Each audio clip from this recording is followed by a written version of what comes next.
अरे भाई, सुबह के 7:30 बज चुके हैं, अभी तक ब्रेकफास्ट नहीं बना क्या? मुझे ऑफिस भी जाना है, ऑफिस के लिए मुझे लेट हो रहा है। दिव्यांशी, तुम सुन भी रही हो क्या? पता नहीं कहाँ खोई रहती हो, सारा दिन घर में ही तो रहती हो, फिर भी मैनेजमेंट नहीं कर पाती हो घर का। तुम पता नहीं क्या करती रहती हो। मुझे देखो, मैं कितना कुछ हैंडल करता हूँ। सचिन डाइनिंग टेबल पर बैठकर ब्रेकफास्ट में हो रही देरी की वजह से दिव्यांशी से नाराज हो रहा था। दिव्यांशी किचन में सचिन का मनपसंद ब्रेकफास्ट बनाने में लगी हुई थी और साथ ही मैं उसकी सभी बातों को चुपचाप सुन भी रही थी। थोड़ी देर बाद दिव्यांशी डाइनिंग टेबल पर सचिन के लिए ब्रेकफास्ट लगा देती है।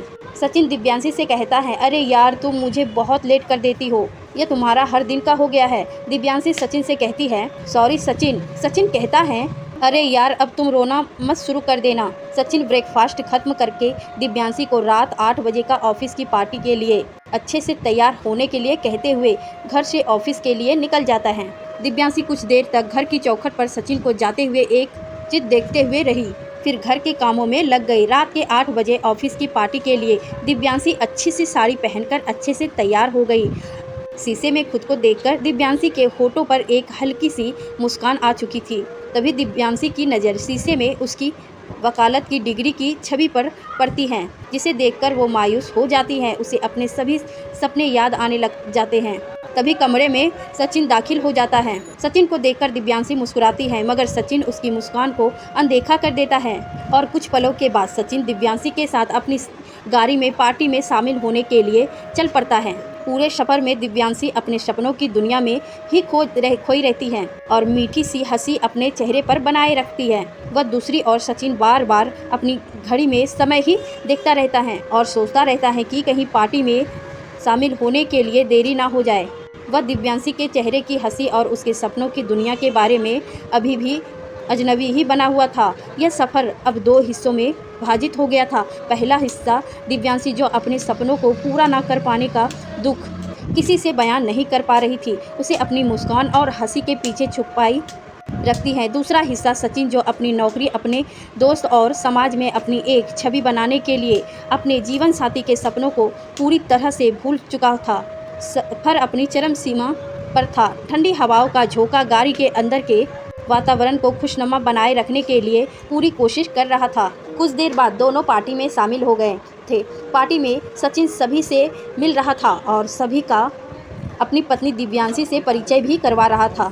सचिन सभी से एक ऑफिस बॉस के रूप में मिल रहा था, मगर अपनी पत्नी दिव्यांशी को एक गृहिणी के रूप में ही मिलवा रहा था। वह जब भी किसी से मिलता तो स्वयं को प्रतिभावना और प्रतिभाशाली दिखाता और दिव्यांशी को कमजोरी, लाचार एक गृहिणी जिसका काम सिर्फ घर में खाना बनाना और घर की रखवाली करना ही होता है। दिव्यांशी को यह सब कुछ सुनकर बहुत दुख होता है। दिव्यांशी अपने मन ही मन स्वयं को कटघरे में खड़ा पाती है और उन सभी अपराधों को स्वीकार करती हैं जिन्हें उसने कभी किए भी नहीं थे। पार्टी से दोनों घर की ओर अपनी गाड़ी में बैठकर चल पड़ते हैं।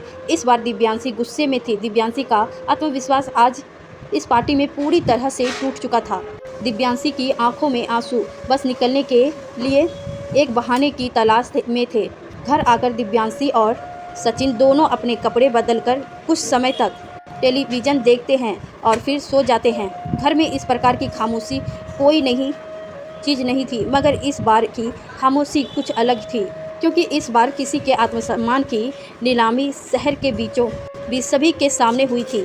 सुबह की शुरुआत हर रोज़ की तरह ही थी। सचिन को दिव्यांशी पर ब्रेकफास्ट के लिए गुस्सा करना और फिर सब कुछ नॉर्मल हो जाना, मगर ब्रेकफास्ट के साथ में आज दिव्यांशी का एक खत भी था, जिसमें दिव्यांशी ने लिखा था, प्रिय सचिन, मैं आज तुमसे अपनी दिल की बात कहना चाहती हूँ, जिसकी वजह से मैं आज आपको यह खत लिख रही हूँ। मैं आज अपनी ज़िंदगी की नई शुरुआत करना जा रही हूँ। मैं अपनी वकालत को आज फिर से अभ्यास में ला रही हूँ। सचिन, मैं एक अच्छी गृहिणी के साथ साथ मैं एक अच्छी वकील भी बन सकती हूँ।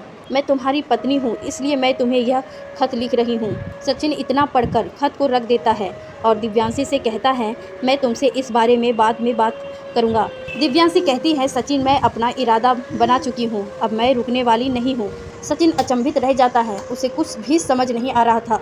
दिव्यांशी के इस व्यवहार ने सचिन को बेचैन कर दिया था। सचिन को समझ नहीं आ रहा था कि दिव्यांशी यह सब कुछ क्यों कर रही है? दिव्यांशी कुछ पलों के लिए अपने होठों पर खामोशी रखती है और फिर सचिन से कहती हैं, सचिन, सम्मान पाने के लिए हमें मेहनत करनी होती है। आत्मा सम्मान करना ही ईश्वर का सम्मान करना होता है। सचिन, हम दोनों एक ही छत के नीचे रहते हैं।